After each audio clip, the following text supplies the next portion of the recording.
hoy se van a deleitar con la charla de Sebastián, como siempre. Agradecemos la presencia del señor director del complejo, el doctor Héctor Giraudo. Bueno, yo lo voy a dejar enseguida a él que se explaye. Sí. No quiere que gane. No quiere. Bueno, arrancan ellos. Arrancamos nosotros. Yo quiero contarles algo de un científico chino llamado Chang He, que vivió en el año 78 después de Cristo y era uno de esos mortales muy favorecidos que hacía absolutamente todo, pintaba, era escultor. Una de las cosas que hizo también fue ser astrónomo. Ejerció como astrónomo real bajo la dinastía An. ¿Por qué les quiero contar esto? Porque su trabajo más famoso fue un detector de terremotos que perfeccionó en el año 132 después de Cristo, un poquito hace bastante tiempo. Asombró a la corte imperial con este dispositivo que podía detectar terremotos tan distantes que nadie cercano los sentía siquiera. Tenía forma, y esto lo busqué para vos, tenía forma de jarrón, no, estás hablando del coche, tenía forma de bronce al que se pegaron varias cabezas de dragones, cada una con una pelota también de bronce en su boca. Alrededor del pie tenía varios sapos de bronce con las bocas abiertas. Él adora el sapo, por eso. Si la máquina detectaba un temblor de tierra, una bola de bronce se soltaba automáticamente y caía en la boca de uno de los sapos. La posición del sapo en cuestión indicaba la dirección en la que procedía el temblor. En una famosa ocasión, una bola cayó sin que se observara un temblor perceptible, pero varios días después llegó un mensajero con noticias de un terremoto en Gansu, a 600 kilómetros, y en la dirección indicada por el sapo. A pesar de la brillantez de sus creaciones, es erróneo acreditar a Chang He con la invención del sismógrafo, porque su máquina detectaba los terremotos, pero no los medía. Entonces, el sapo era para vos.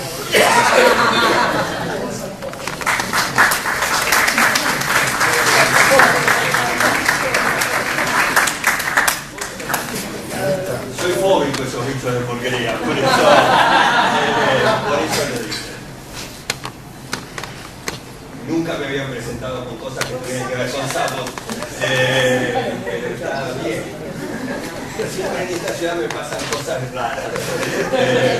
Por ejemplo, bañarte en una bañera de sapos. Hay sapos, ¿por qué? Pero en realidad hoy vamos a... yo siempre arranco comentando alguna interna.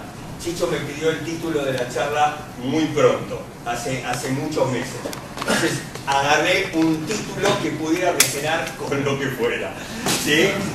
Y así surgieron historias perdidas en el cielo o algo así, de las cuales tenemos un montón, ¿sí?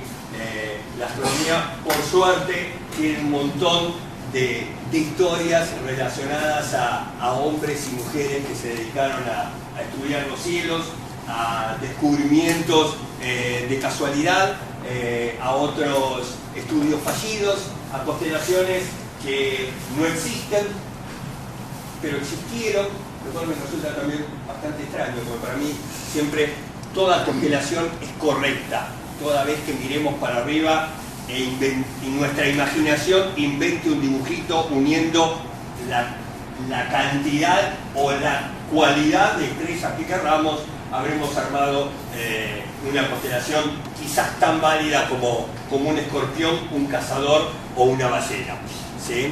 De hecho, hoy voy a tratar de repasar algunas cosas muy maleducadamente voy a hablar de algunas de esas historias que armaron los pueblos precolombinos en nuestra tierra. Es una maleducación, adelante de Cristina Dez, que es la que va a hablar mañana.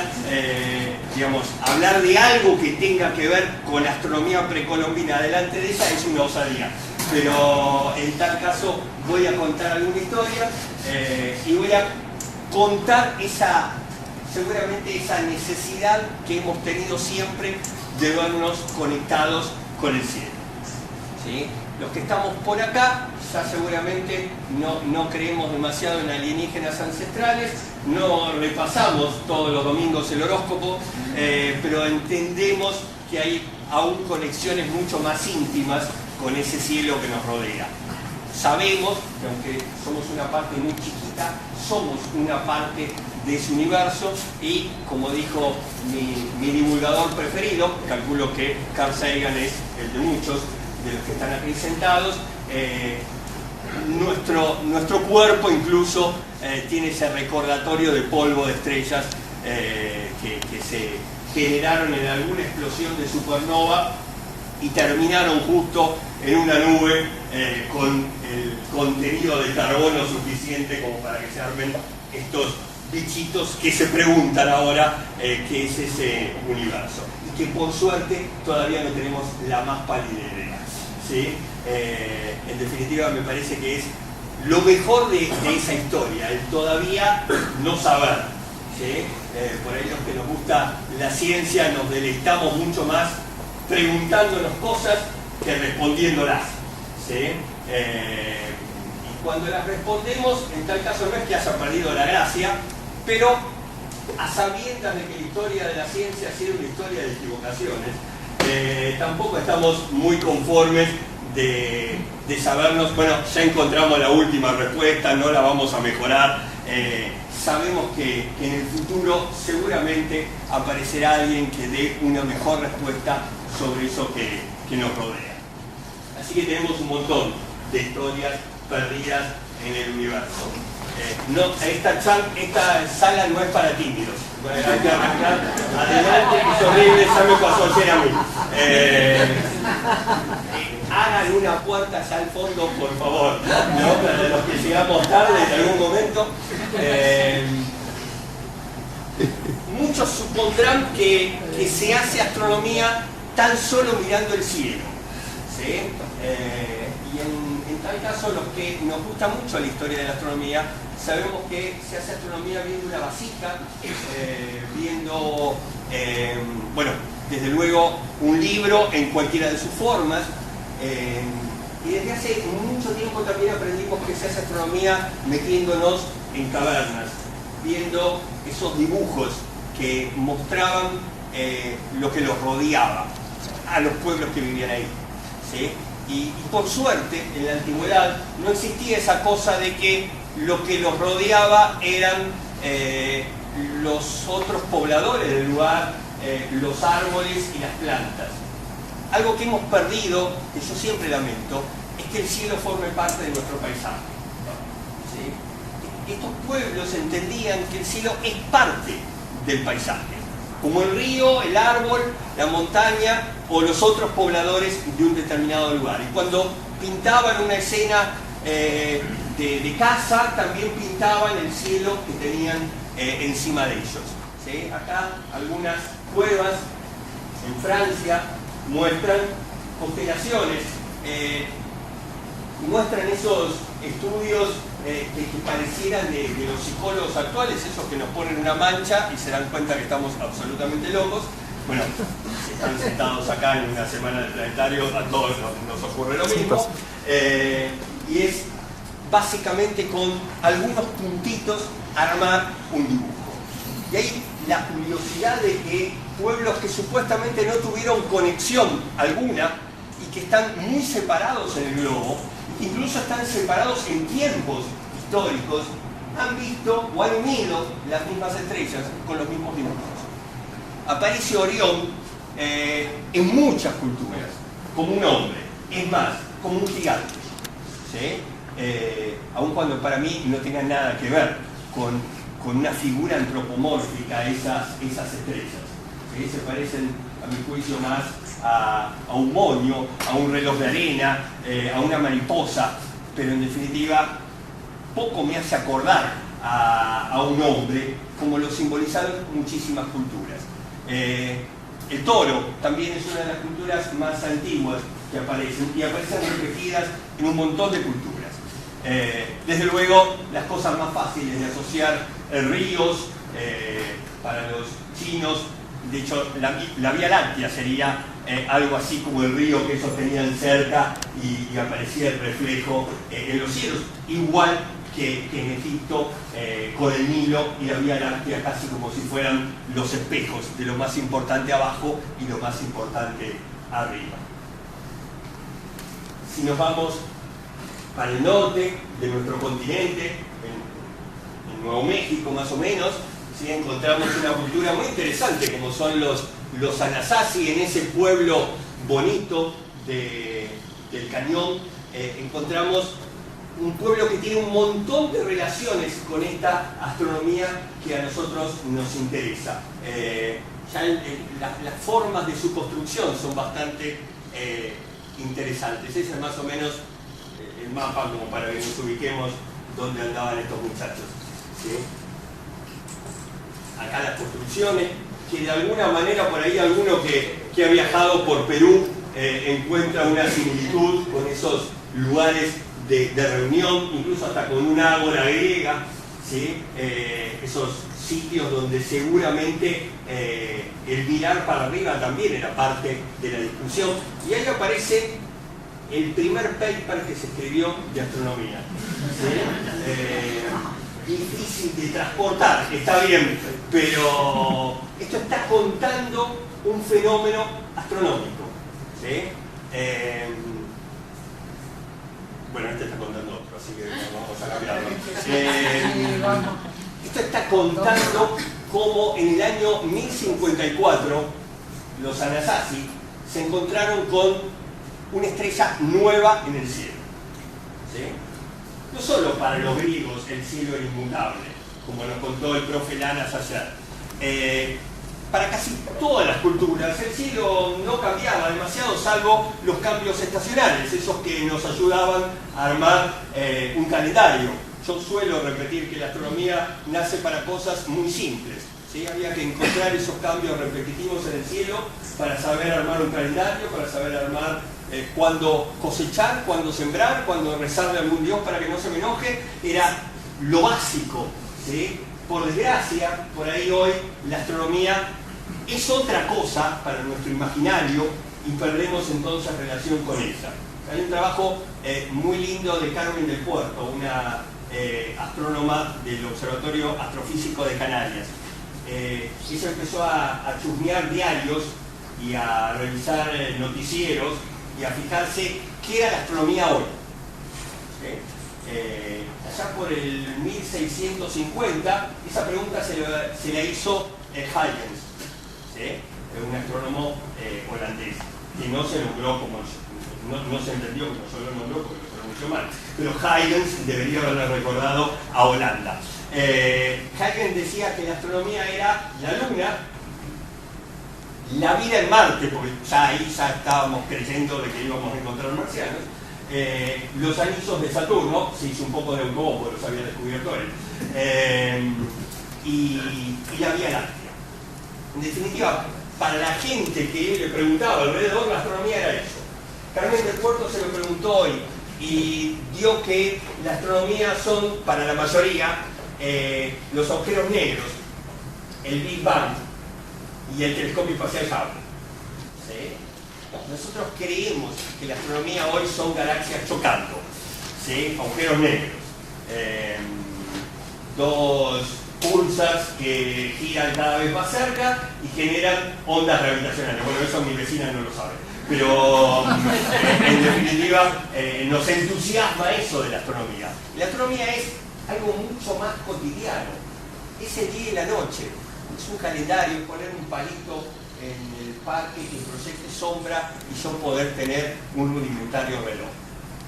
Eso, en tal caso, es la astronomía que nos ha acompañado por lo menos por 15.000 años.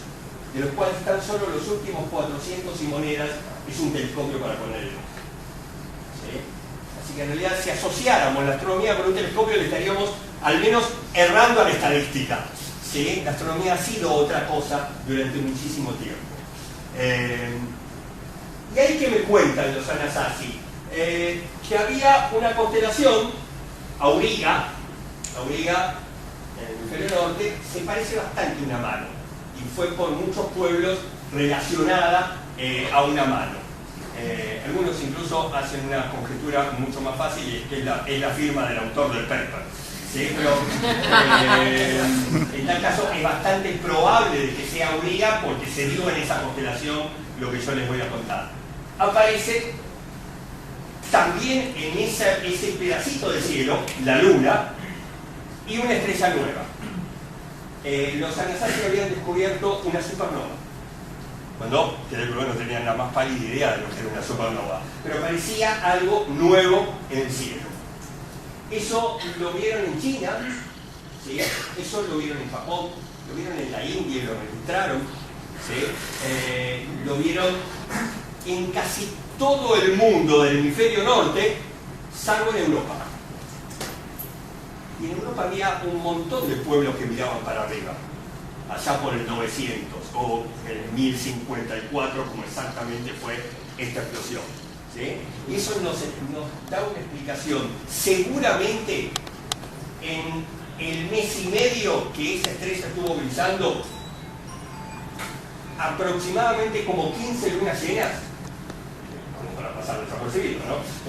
Tengo una pelota de luz en el cielo que te permitía leer sin necesidad de luna. De hecho, es muy probable que Europa estuviera cubierta de una nube volcánica. ¿Sí? Y de hecho hoy se conoce un hipervolcán, que nunca nombro bien, pero está ahí por Nápoles, que es bastante probable que haya sido el responsable de que los europeos no hayan contado este descubrimiento que contó todo el resto de la humanidad. Los Anasazi también tienen ese dibujito, que si se le hace una foto en ultravioleta, queda algo parecido como lo que está ahí arriba en el margen superior izquierdo. Bueno, vieron un eclipse. ¿Sí? Están viendo cómo algo está tapando el sol. ¿Es un ovni o un eclipse? Alguna de las dos. A mí me gustaría suponer que es un eclipse, es más fácil. Esta luna se está interponiendo entonces entre el sol y nosotros, y estamos observando un relato de un fenómeno astronómico escrito en una piedra. También armaban construcciones sabiendo cómo se movían los objetos astronómicos en el cielo. Y el objeto astronómico más importante, que es el Sol. ¿Sí? Alguna vez en una charla acá mismo yo les mostraba alguna foto de una catedral medieval y les decía que eso era un observatorio. ¿Sí? Que a alguien se le había ocurrido hacer un agujerito en una pared por la cual pasara a determinada hora o un determinado día del año la luz del sol, y proyectada esa imagen en el suelo me armaba un reloj, un calendario, una posibilidad de cámara oscura, cámara fotográfica a nivel colosal, como para que yo pudiera mirar ese sol. Bueno, acá pasa algo parecido. Seguramente esa ventana me está mostrando cómo el sol a lo largo del año se va moviendo por la pared de un extremo al otro, de un solsticio, que cuando a los Anasazi les arrancara el verano, hasta cuando a los Anasazi les arrancara el invierno. ¿Sí? Y pasando por la pared en puntos distintos del año todo el tiempo, salvo un punto que va a cubrir 2 veces, los equinoccios. ¿Sí? La única vez que el sol va a calentar uno de esos ladrillos un poco más que el resto. ¿Sí? Los 2 días cercanos al equinoccio, allá por el 20 y pico de marzo o el 20 y pico de septiembre. Y este quizás sea uno de los primeros instrumentos astronómicos que hemos tenido. Es bastante conocido, no sé si lo has visto alguna vez, ¿sí? Así uno podría pasar por al lado y no nos llama demasiado la atención, son un montón de piedras, pero si miramos atrás vamos a ver la típica representación de los pueblos antiguos de muchas culturas del Sol, una espiral, ¿sí? Así que aparecen un par de piedras, parece caprichosamente colocadas, y un sol dibujado en la pared de atrás. Y hasta ahí lo que vemos es, bueno, unos surcos nada más. A alguien se le ocurrió seguramente pararse al lado de estas piedras y ver si esas rendijas me contaban algo. Le terminaron contando algo muy interesante. En el verano, la rendija pasaba justo por el medio de esa espiral. Si esperábamos unos meses y llegábamos a las estaciones medias, al otoño o a la primavera, en realidad teníamos que me apareció una muesquita en un dibujo secundario, y la muesca, en vez de pasar por el medio, se me corría hacia la derecha. Y si esperaba invierno, en realidad el sol pasaba por entre medio de otras de las rendijas de esas tres piedras y me quedaba franqueado el dibujo por esos reflejos de sol, ¿sí? Tenía armado un calendario muy simple, ¿sí? Ecuatorial sería, un calendario ecuatorial, porque esas piedras entonces tienen la inclinación de la latitud del lugar. Seguramente no lo dijeron en esos términos, pero lo construyeron con esos conocimientos, ¿sí? De saber cómo tenían que ubicar esas piedras para yo tener entonces en ese dibujito simple en la pared un calendario, ¿sí? Si nos venimos para acá en el mapa, en la provincia de Mendoza, en el sur de la provincia de Mendoza, encontramos también relatos astronómicos. Encontramos que sus pobladores nos cuentan historias que quedaron ahí perdidas en el cielo. Esto es Cueva del Indio. Si alguien conoce la zona de Mendoza, está cerquita de San Rafael, ¿sí? La zona que vagamente conocemos algunos, vamos hace 15 años, todos los años por ahí, nada más.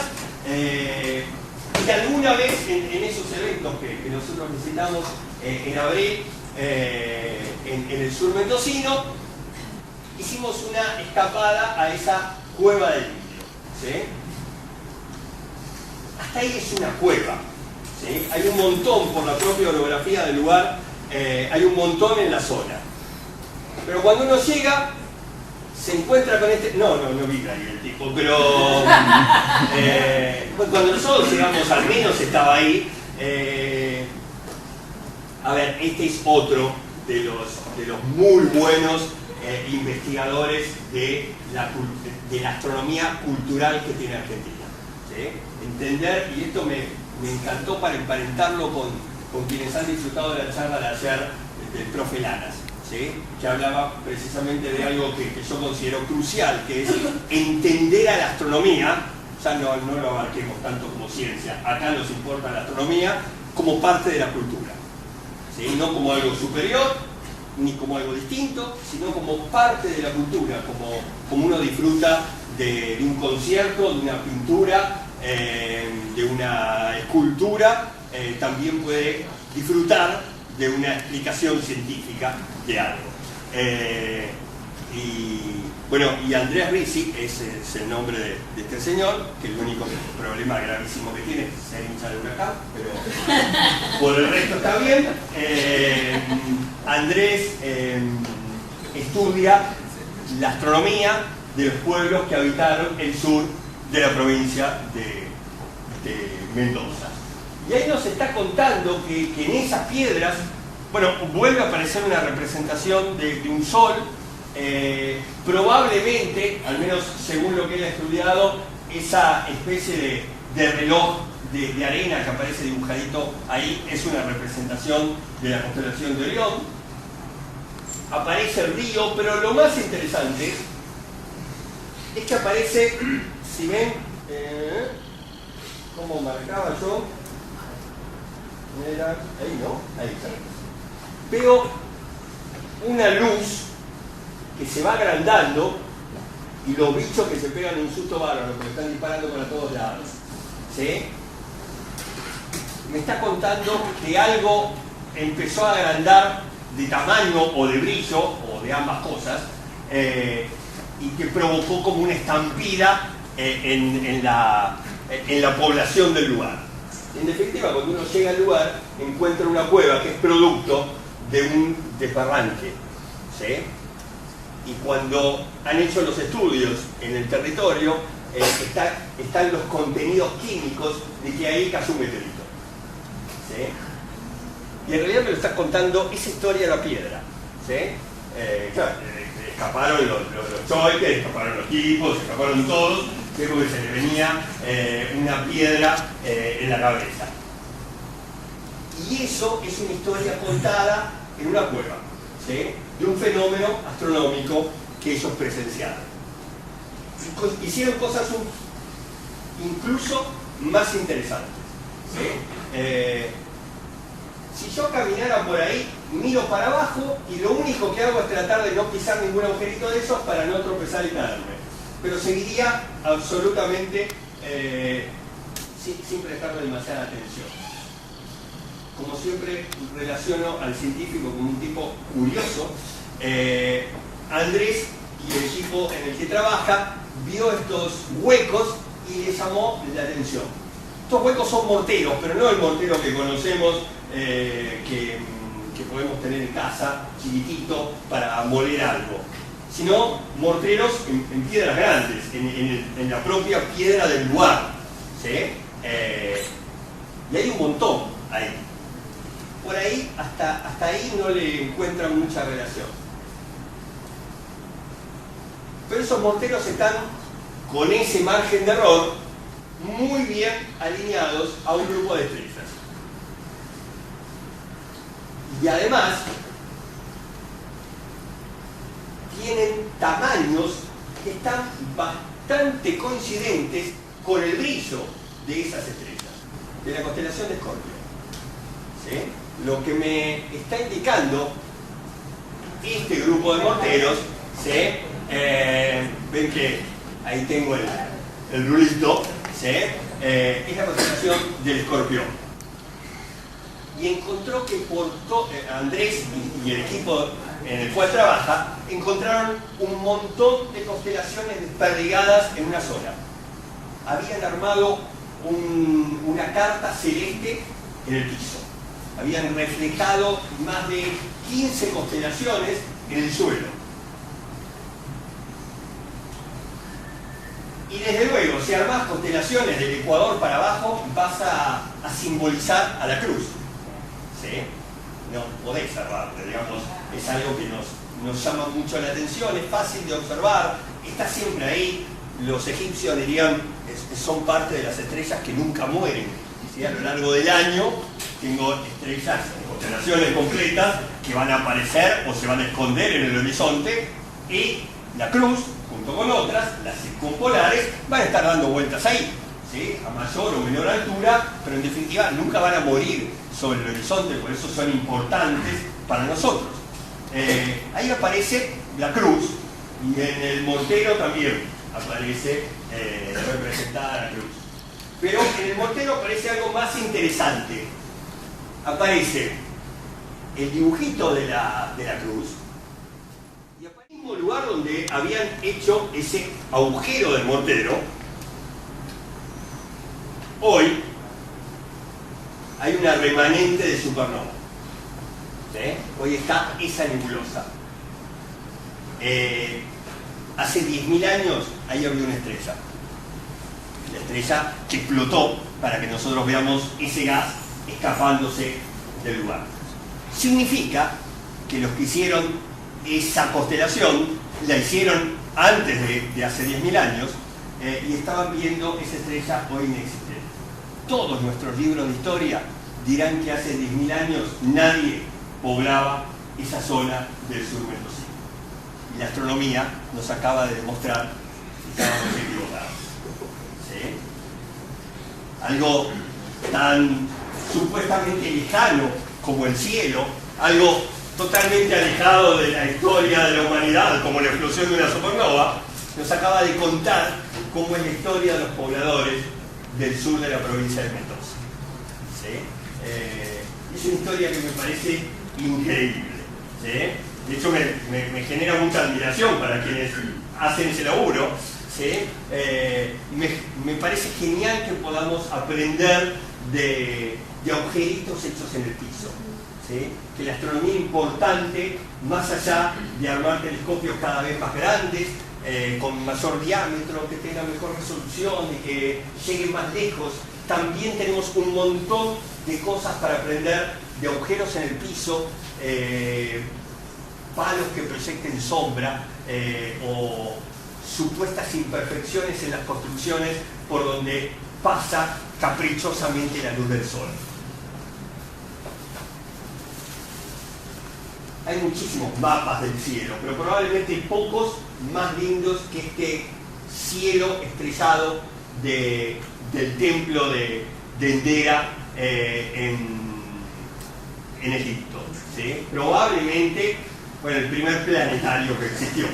¿Sí? Si entendemos por planetario, un lugar, no sabemos quién es el director, lo estamos buscando, pero claro, de última, hacer un contacto estaría muy bueno, pero en definitiva, esta es la representación del cielo egipcio en el techo, con constelaciones bastante distintas a las que hoy conforman esos 88 dibujitos aceptados por la Unión Astronómica Internacional, pero tan válido como cualquier otro para esta cultura. ¿Cómo me gustaría? Una charla voy a venir así.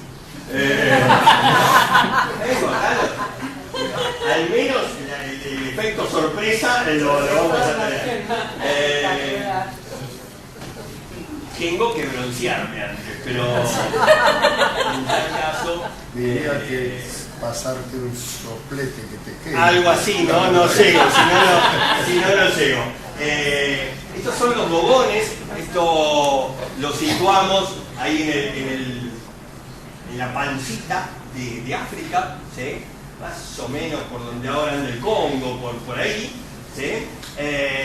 Y los bogones, en sus relatos, yo les hablé de supuestos descubrimientos y a veces también cosas que la pegamos, ¿sí? En sus relatos hablaban de Sirio y hablaban de dos acompañantes que tenía esa estrella, ¿sí? Hace no demasiadas décadas que sabemos que Sirio es una estrella doble. Y todavía está en discusión si la acompañante de Sirio además tiene una enana blanca, ¿sí? Que sería, bueno, entonces juntas serían las dos acompañantes de Sirio. ¿Sí? Es imposible que los bogones supieran esto, pero en tal caso es una curiosidad muy simpática, ¿sí? De que aparezcan en mitos cosas que después terminan coincidiendo con nuestros descubrimientos. La astronomía, desde luego, ha servido para muchas cosas. También ha servido para descubrir cosas que estaban bastante más cerca que las estrellas. ¿Sí? Las estrellas nos han servido siempre para aventurarnos en el mar. Este quizás sea el de Pedro Reynel, el primer mapa de cartografía moderna armado en función de la posición de las estrellas. ¿Sí? Hay historias preciosas de cómo se ha utilizado la astronomía en la navegación. De hecho, acá debo sugerirles que compren el libro de una rosarina, de Andrea Costa, ¿sí? Que tiene un libro precioso de los caminos del tiempo, y en uno de los capítulos nos cuenta toda la historia de cómo la astronomía nos sirvió para poder ubicarnos en longitud. En latitud era fácil, ¿sí? En latitud, en tal caso, yo iba viendo la estrella qué tan baja estaba en el horizonte o qué tan alta, y me fijaba qué tan lejos estaba del ecuador, ¿sí? Y en definitiva ya casi tenía una regla: 1 grado de diferencia en el cielo correspondía a tanto en la Tierra. La longitud, la diferencia entre los paralelos encima ni siquiera era la misma, ¿sí? Era muy difícil de poder hacerlo. Incluso Galileo intentó meterse en competencias que promovían los reyes por la cosa lúdica de te doy guita, desde luego, te doy tanta plata si me resolves el problema. Y Galileo incluso utilizó un método con sus lunas galileanas, las 4 lunas que giran alrededor de Júpiter que había descubierto él, para determinar la longitud. Y era muy exacto el método. El tema es, mirá en el 1600 y pico arriba de un barco que se movía todas las lunas de Júpiter, ¿no? De hecho no funcionó, por eso es impracticable, ¿sí? Perdón que te corte antes que te me dispare. ¿Cómo era el título del libro de Andrés Roca? Los caminos del tiempo, que pueden encontrar en el hall instalado.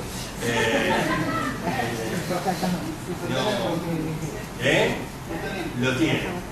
¿Lo hicieron? Ese es otro tema. Después te hago 4 o 5 preguntas del libro. Ese es el problema de la longitud, ¿sí? En la latitud estaba la cosa bastante fácil, ¿sí? 111 kilómetros, incluso con sus moneditas, correspondían a 1 grado de latitud. Ahora, esos 110 kilómetros como un grado de longitud era solo en el Ecuador, ¿sí? Cuando yo me alejaba de esa línea, ya las cuentas no me dan, y había que buscar un método, ¿sí? De hecho, no sé si alguien alguna vez ha intentado utilizar un sextante. Un sextante, un instrumento también de navegación y astronómico, es bastante complejo. Yo no me quiero ni imaginar si tengo que estar en un barco que se me mueve y trabándome con las piernas para no morir en el intento de estar midiendo la altura de una estrella. Bueno, tener un catalejo en el 1650 para estar mirando las lunas de Júpiter era aún peor, ¿sí? Así que en realidad había que resolverlo de algún modo. De hecho, ya el no poder orientarse muy bien cuando me aventuraba en el mar se había cobrado muchas vidas de todas las banderas, y entonces es el rey de Inglaterra el que arma una junta y ofrece esas 20.000 libras esterlinas para el que resolviera el problema, ¿sí? Galileo lo plantea con las lunas, hasta que aparece este señor, un relojero, ¿sí? Y arma un reloj, ¿sí?, que permitiera ir midiendo el tiempo que yo me alejaba de la costa en relación a la observación que estaba haciendo. O sea, si yo le ponía la determinante del tiempo, yo podía saber en qué longitud estaba. Y armó este reloj, que es el H1 por Harrison, ¿sí?, que es como el primer reloj mecánico de precisión que existe en la historia, ¿sí? Lo recontra bicicletearon a Harrison, no le pagaron nunca la 20.000. ¿Sí? No, que no me gusta el segundero, no, le armaron todas las historias. Sonó, ¿sí? Pero en realidad la ciencia ganó un instrumento de precisión que está siempre terriblemente ligado a la astronomía. Los que hayan tenido la oportunidad de visitar algún observatorio habrán bajado una escalera a una sala llena de relojes, ¿sí? Donde el tiempo es importante para una observación astronómica. Es más, en astronomía tenemos nuestro propio tiempo. No nos importa demasiado la hora de Argentina, de Francia o de Alemania, sino que tenemos el tiempo universal. Y lo da un observatorio, ¿sí? Lo da el observatorio de Greenwich, ¿sí?, en Inglaterra. Ese me da la hora del mundo, o la hora de la astronomía. Cada vez que yo cuento haber hecho una observación, cuento en qué TU, en qué tiempo universal la realicé, para que esta pueda ser compartida, ¿sí? la astronomía nos regala estas cosas también, ¿sí? Estos espíritus que hablaban en los cielos nórdicos. Pedazo de susto que se pegarían, ¿sí?, de ver esto. Digamos, yo hoy mataría por ver una, ¿sí?, pero sé que no me va a ocurrir nada extraño. El susto que se pegarían de ver cómo los cielos se teñían de colores. Estos espíritus se movían, ¿sí?, y encima silbaban. Las auroras, a veces, en algunas condiciones particulares, además tienen sonido, ¿sí? Hace poco en Facebook tuvimos un debate feroz de si las auroras se veían con esos colores o no. Ustedes dirían, pero está la foto. Bueno, la foto algo me está contando igual, ¿sí? La foto me está diciendo de que o le metió mucho watt el intendente de la ciudad al alumbrado público, ¿sí?, o las luces del lugar no son así. Quiere decir que esta foto está sobreexpuesta, ¿sí? Esta foto en realidad me está captando mucha luz porque lo que a mí me importa, que es la aurora, no es tan brillante, ¿sí? Y en realidad no importa muy bien si la aurora tiene color o no tiene color, el problema es el instrumento, ¿sí? Y cuando miramos una aurora la vemos con un instrumento astronómico bastante deficiente, ¿sí? Probablemente el primero de los instrumentos astronómicos, David ya sabe por dónde voy y se manda la risa, que son nuestros ojos, ¿sí? Nuestros ojos tienen detectores raros, tienen de hecho dos detectores, ¿sí? Uno que detecta color, que andamos bastante bien con los conos, ¿sí? Pero los bastones que detectan el color, precisamente, no, es al revés, los bastones detectan la cantidad de brillo, ¿sí? Y los conos me detectan el color. Y los conos no son demasiado buenos, ¿sí? De hecho, son bastante menos que los otros. Y en definitiva, todos, por ejemplo, nos maravillamos con las fotos de astronomía, que muestra a alguien que sacó la imagen con un telescopio, y cuando con el mismo telescopio nos ponen a mirar, ¿sí se ve? ¿No les pasó que uno le agarra? Ese es el momento que uno se pone violento y lo quiere golpear, ¿no? No, yo lo veo en un documental. ¿Eso, Saturno? Sí, uno le empieza a explicar amablemente. Por ahí le pone un estúpido en el medio, pero le explica que en definitiva la luz de ese objeto estuvo viajando días, años, cientos de años o miles de años para pegar tu ojo, y eso es lo fantástico. Pero en definitiva, visualmente, la verdad, la foto del Hubble está mejor. Y la foto incluso que sacaron la semana pasada con ese telescopio que yo estoy usando está mucho mejor, ¿sí?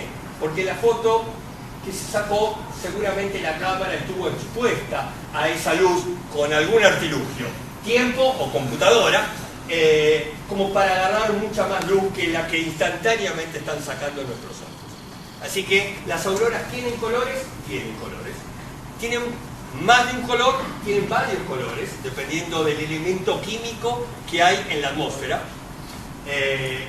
pero muchas veces no son tan brillantes. Esto es en Islandia, así que yo quise agarrar algo más autóctono, ¿sí? Y esta foto va a formar parte del calendario internacional de la Asociación Mundial de Meteorología del año que viene, y fue sacada por Lucas Merno, que es uno de los meteorólogos de base Belgrano 2 en la Antártida, ¿sí? Así que esa aurora es nuestra, ¿sí?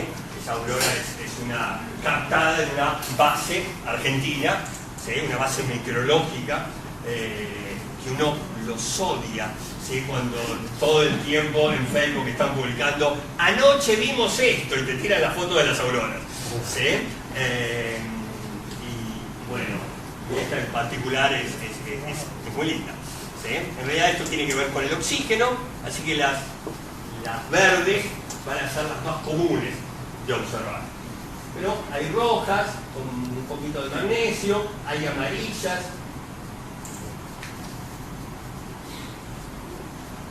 Hoy hay un montón, no sé cuántos son 20 y pico o 30 y pico los países que hay en América, ¿sí? Pero en la antigüedad tenemos una cultura muy clara, ¿sí? Que por suerte no supo de las fronteras que después nosotros armamos, y es la cultura andina, ¿sí? De hecho, los pueblos que son herederos de esta cultura, en este caso nos importa lo astronómico, son muy orgullosos de eso. ¿Sí? Yo me acuerdo hace algunos años me invitaron a un congreso en Colombia, y a partir de ahí ellos armaron un grupo de astronomía andina. Yo estaba desesperado con que me invitaran, y me dijeron: no, flaco, vos vivís contra el Atlántico, sos marplatense, de andino no tenés nada, participá en otro grupo. Y me discriminaron, seriamente, donde no pude trabajar en la astronomía andina por vivir en Mar del Plata. Quizás si hubiera vivido en Mendoza o en San Juan me hubieran dejado, ¿sí? Igual Argentina, y eso desgraciadamente no forma parte de ese grupo, ¿sí? Sí entienden como lo mismo esa herencia astronómica, cultural de Chile, de Bolivia, de Perú, de Ecuador, de Colombia, ¿sí? Y un montón de pueblos que pegaditos a los Andes vieron los mismos dibujos en el cielo, ¿sí? Esta similitud me encanta, porque haber visto un despelote en Sagitario es fantástico, ¿sí? Ver algo desordenado cerca de la constelación, que en definitiva hoy sabemos es el centro de la galaxia, es un acierto. Desde luego, cuando miramos hacia ese lugar, vemos más cantidad de estrellas, vemos más cantidad de gas y polvo. En definitiva, estamos viendo la pelota central de nuestra estructura espiral, ¿sí? Esa que no te voy a hacer parar, pero esa que tiene en la remera Miguel, ¿sí? Con una severa expansión del universo, Y acelerándose. que medimos claramente en 70 kilómetros por segundo por megaparsec, ¿no? En la constante de Hubble. En definitiva, bueno, a ver, tiene una remera didáctica y ustedes encima se quejan. Ese es el tema. Después vamos a mostrar la remera bien. Tener dos estrellas tan emblemáticas como nuestra Alfa y Beta Centauro, en definitiva había que tener ganas para, con ese grupo de estrellas, ver un ser mitológico mitad caballo, mitad hombre, ¿no? Raro, o producto de algún suyo narcotizante, alguna cosa, pero digamos, eso parecido a un centauro no es. Pero en tal caso, muchas culturas de nuestro continente lo vieron como los ojitos, ¿sí?, de una llama que, juro, cuando uno va a un buen cielo, la ve, ¿sí? Uno lo tiene que jurar, porque vivimos en Rosario, en Mar del Plata, adentro de una ciudad donde tenemos polución lumínica, donde me van a decir que fumé lo mismo para ver la llama, en definitiva. Juro que no, simplemente tuve la posibilidad de ir a uno de los mejores cielos del mundo, como es Atacama, y uno empieza a ver esas constelaciones oscuras, ¿sí? Empieza a ver un cielo que está poblado de unas 7000 estrellas, cuando el del centro de la ciudad de Rosario más o menos tiene 300. Es casi imposible distinguir las constelaciones que uno conoce, ¿sí? Porque ya Orión no son 7 estrellas, y algunas perdidas ahí en lo que alguno cancherea el escudo, ¿sí? En definitiva son miles, ¿sí? Y así cada uno de los lugarcitos que uno apunta la mirada. Rápido, muy rápido, esto va a estar buenísimo mañana, pero ¿cómo ver una cruz cuando uno no conocía el catolicismo? ¿Sí? Algo me tiene que recordar de lo que yo tengo alrededor. Ese algo puede ser quizás la pisada de un bicho que anda dando vueltas por ahí, y en definitiva va a ser mi mejor imagen, ¿sí? de esas 4 estrellitas que están gobernando el cielo austral. Esto también es algo científicamente comprobado. En un montón de culturas de Sudamérica entendían que el yaguareté, en un eclipse total de sol, lo que hacía el yaguareté era comerse al sol. Y había que hacer mucho ruido, ¿sí? Para que el yaguareté lo escupiera. En todos los eclipses observados por pueblos precolombinos, después de hacer ruido, apareció el sol. Así que está científicamente comprobado que esto era así. El yaguareté se lo comía y después lo escupía por los ruidos que hacían sus pobladores. ¿Sí?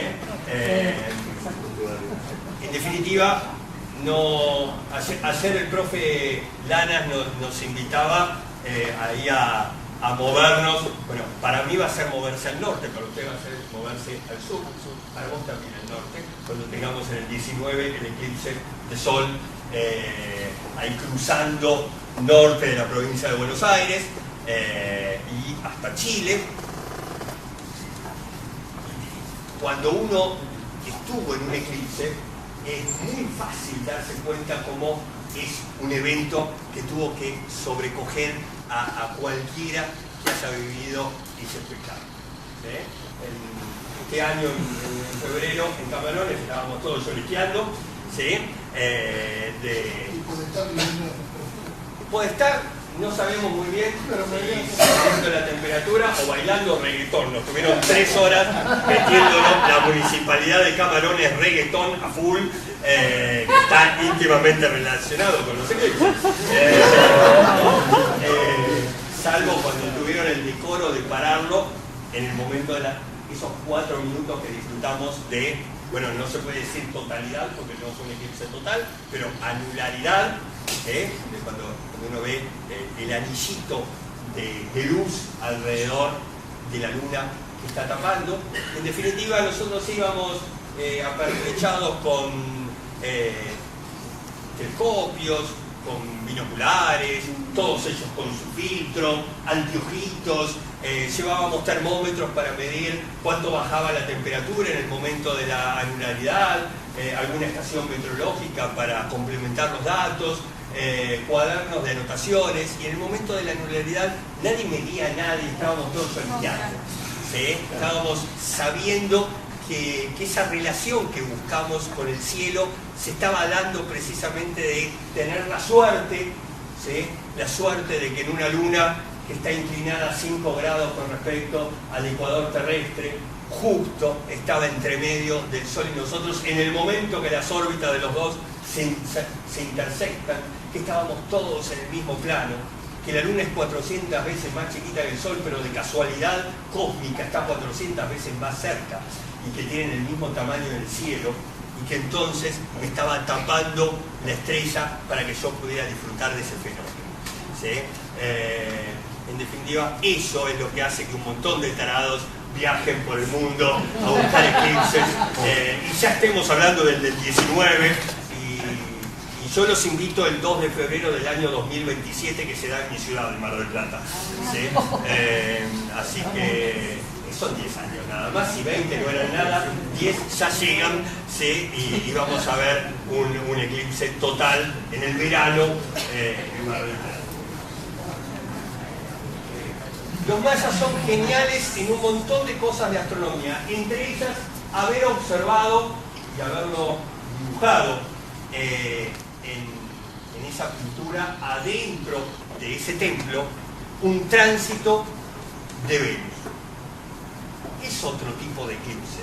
En definitiva, un tránsito es cuando un planetita pasa por adelante del disco del Sol, ¿sí? No lo asociamos con eclipse porque, lógico, tiene un tamaño angular que no me tapa toda la estrella. Pero en definitiva es una suerte de eclipse parcial, ¿sí? Con un tránsito así nació el Observatorio de La Plata, ¿sí? Cuando un montón de de franceses quisieron venir a observarlo a nuestro país. Pero esa es otra historia. En realidad esta historia es de un grupo de mayas con mucha suerte. Estaban viendo el sol en un día nublado, lo cual tenían un filtro natural. Y pudieron detectar a Venus. Si hubiera sido tránsito de Mercurio, no les daba la vista. Pero Venus, en condiciones especiales de cielo, tiene la mínima resolución del ojo humano. Lo más chiquito que yo puedo ver es Venus pasando por el disco del Sol. ¿Sí? Y entonces pudieron, ¿sí?, en el año 1275, contarnos, en otro paper escrito en piedra, ese descubrimiento de un tránsito planetario. Este tipo a mí me encanta, ¿sí? Se llama Le Gentil. Le Gentil salió a ver un eclipse, ¿sí? Salió el tipo precavido, 15 meses antes. Así se hacían las cosas en la edad de Le Gentil, a finales del 1700. Nada de vieja, armar los bolsos que salimos. No, el tipo 15 meses antes, yo tengo que llegar con tiempo, voy a armar el campamento, que el que me sponsoriza me dé comida o plata para los 15 meses, un barco, toda la historia. Eso armó Le Gentil. Hermoso le queda además. Casi 4 meses después llegaba desde Francia a las Islas Mauricio. En marzo de 1761 se embarca en una fragata más chiquitita que la que había viajado para ir al lugar de la India específico donde se iba a ver el eclipse. Entre medio de todo el viaje, que había sido largo, su país e Inglaterra, que estaba ocupando el lugar, habían entrado en guerra. Así que Le Gentil no iba a poder pisar, porque iba en cana directamente cuando pisara. Vengo a ver el eclipse. No había manera de andar explicando esas cosas. Así que después de todo ese periplo, se lo pierde. Se pierde el eclipse. Se queda mapeando la costa de Madagascar, explora un poco el océano, despunta su vicio de cartógrafo. ¿Por qué?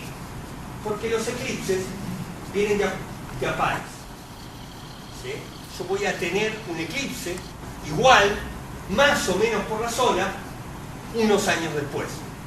En definitiva, lo íbamos a tener en 1769, sin un tránsito desde Manila. Dijo, ya que estoy, ¿sí?, me quedo acá hasta el 69. Se debe haber hecho amigo de alguien, digamos.